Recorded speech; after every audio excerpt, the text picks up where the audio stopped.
This lesson will give you some practice problems on molarity. So the first equation, let's do the first problem here.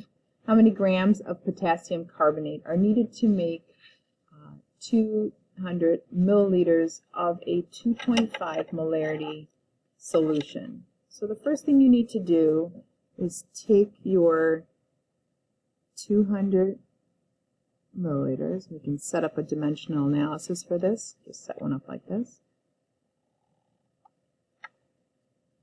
And we can convert into liters. So 1 liter is equal to 1,000 milliliters. So I'll put that on the bottom because we want to be able to cancel out units for dimensional analysis, which is the opposite of proportions. Proportions, you wanted to have your units on the same either denominator or numerator. And the next setup will be by giving us 2.5 molarity. We know that that is also equal to 2.5 moles per 1 liter. So then we can add this in our dimensional analysis by putting 2.5 moles per 1 liter. Remember, and this is of potassium carbonate. Practicing our potassium carbonate. And it's important that you know how to write this formula of potassium carbonate, because the next step, you're now in moles. So again, you've canceled out liters, you've canceled out milliliters, and you have an answer in moles. This question's asking you to solve it in grams.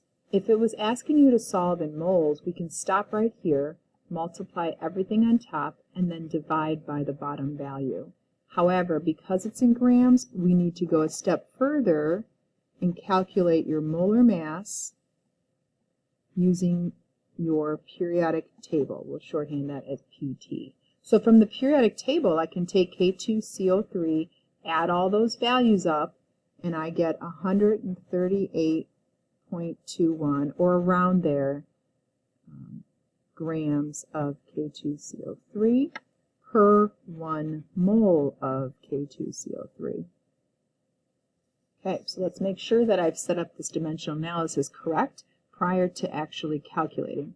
So I started with 200 milliliters. I needed to convert into liters. I can cancel out milliliters, and I'm left in liters.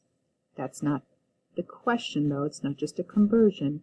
I need to go a step further. I can take the concentration or the molarity of my solution, put this in a format that's moles over 1 liter, and plug that into my dimensional analysis. I can then cancel out liters, and I have an answer in moles. However, this question's asking you not to answer in moles, but to answer in grams. In order to do that, we need our periodic table and calculate the molar mass. I've added them up, calculated, and placed grams on the top because I need to cancel out moles. So then my setup is complete. I can now multiply the values on top, multiply the values on the bottom, and divide the two numbers, and I get 69.105 grams of K2CO3. All right, let's do another. How many liters of 4 molarity solution can be made by using 100 grams of lithium bromide? Again, you need to make sure that you can write the formulas of what's in the question, rather. All right, so we're starting here with 100 grams. I'll move this up. We're starting here with 100 grams of lithium bromide. Capital, excuse me. I'll start the dimensional analysis. This is just going to be a 1. I need to convert grams to moles in order to do anything here because this unit is moles per 1 liter. So then I'll calculate molar mass from my periodic table.